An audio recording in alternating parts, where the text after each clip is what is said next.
শ্রমিকদের অর্থ আত্মসাতের মামলায় ডক্টর মোহাম্মদ ইউনূস সহ ১৪ জনের বিচার শুরু হলো। ঢাকার বিশেষ জজ আদালত আজ তাদের বিচার শুরুর আদেশ দেয়। পরে ডক্টর ইউনূস ক্ষোভ প্রকাশ করে বলেন, লোহার খাঁচার ভেতর কেন পশুর মতো দাঁড়িয়ে থাকতে হবে। তবে আইনমন্ত্রী বলেছেন, ইউনূস অসত্য বলছেন এবং এটা জনগণের জন্য অপমানজনক। জয়ন্ত কর্মকারের রিপোর্ট।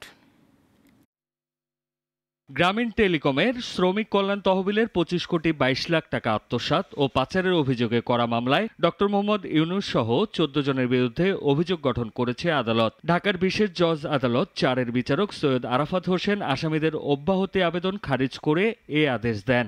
একই সঙ্গে সাক্ষ্য গ্রহণের জন্য আগামী ১৫ জুলাই দিন ধার্য করা হয়েছে। আদালতের আদেশের পর সাংবাদিকদের সঙ্গে কথা বলেন ডক্টর ইউনূস। নিজেকে নিরপরাধ দাবি করে ন্যায় বিচার চান তিনি। কাঠগড়ায় লোহার খাঁচায় দাঁড়ানো অপমানজনক বলেও মন্তব্য করেন তিনি। এটা কি ন্যায্য হলো নাকি? যে কোনো আমার বিষয়ে না, যে কোনো আসামি যার বিরুদ্ধে একটা কেস হতে যাচ্ছে তাকে খাঁচায় নিয়ে যাওয়া আমাদের নিয়ম। আমি যতটুকু জানি যে যতদিন আসামি অপরাধী প্রমাণিত না হচ্ছে ততদিন তিনি নির্দোষ, নিরপরাধ। একজন নিরপরাধ নাগরিককে একটা লোহার খাঁচার ভেতরে গিয়ে দাঁড়িয়ে থাকতে হবে আদালত শুনানি চলাকালীন, এটা আমার কাছে অত্যন্ত অপমানজনক। এদিকে সচিবালয়ে আইনমন্ত্রী সাংবাদিকদের কাছে বলেছেন, কর ফাঁকি দেওয়ার মামলাকে পৃথিবীর বিভিন্ন দেশ সহ পশ্চিমা দেশগুলো গুরুত্বপূর্ণ মামলা হিসেবে বিবেচনা করে। ঠিক সেভাবেই ডক্টর ইউনূসের মামলা পরিচালিত হচ্ছে। তার বিরুদ্ধে অসত্য বলারও অভিযোগ করেন আইনমন্ত্রী। যে কোনো নাগরিক দেশের আইন ভঙ্গ করে তার যেরকম বিচার হয় ডক্টর ইউনূসের ঠিক সেইভাবে বিচার হচ্ছে।